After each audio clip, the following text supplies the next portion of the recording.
U.S. Army Colt Model 1896 and Colonel Theodore Roosevelt coming right up.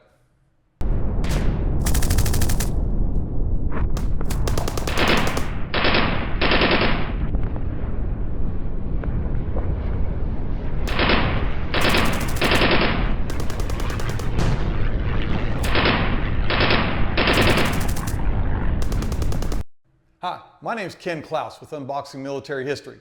Appreciate you being here. Today we take a look at the U.S. Army Colt Model 1896 and the hero of San Juan Hill, Theodore Roosevelt. But first, let's get to this unboxing. Now, for the sake of disclosure, this was actually inside a larger box that had a bunch of packing in it that was pretty torn up, and we had to open that up to get the FFL cert and everything out, but fortunately the pistol was actually in this one, so we can enjoy the opening together. So let's see what we got.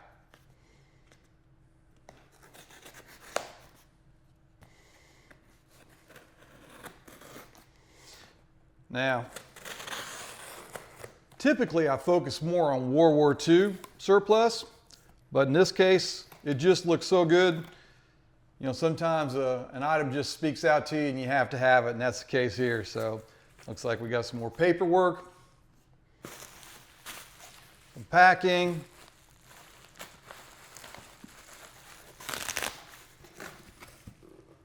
and the item itself.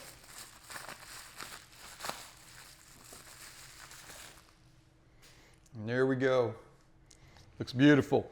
Of course, we're going to check, make sure it's unloaded. Safety first. Now, it's incredible to think about the fact that this gun is over 125 years old in such incredible shape.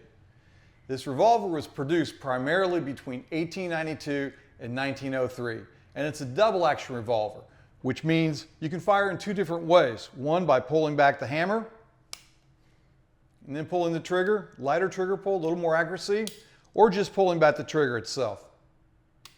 Now it holds 6 rounds of 38 long Colt ammo and has a barrel length of right about 6 inches or overall length of about 11.5 and weighs in right about 2¼ pounds. Now its effective range was about 50 yards, give or take, and the U.S. military used this revolver primarily in the Spanish, American, and lesser known Filipino-American wars.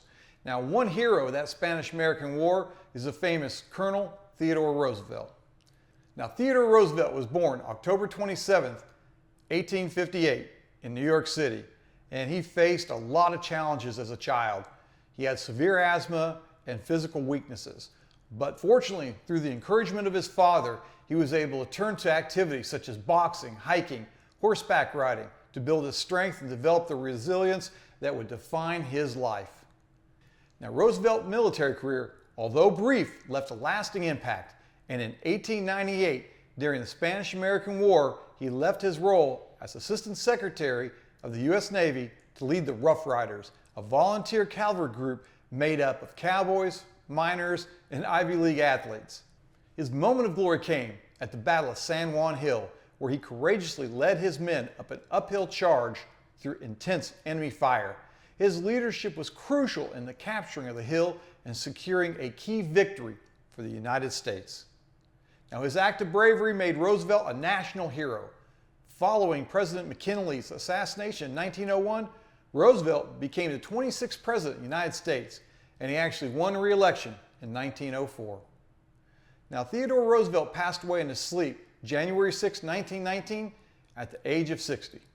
And as Vice President Thomas Marshall famously said, death had to take Roosevelt to sleep, for if he had been awake, it would have been a fight. So anyway, that's all we got for you today. Again, my name is Ken Klaus for Unboxing Military History. Please like, share, subscribe, post any comments you may have, and we'll catch you on the next one.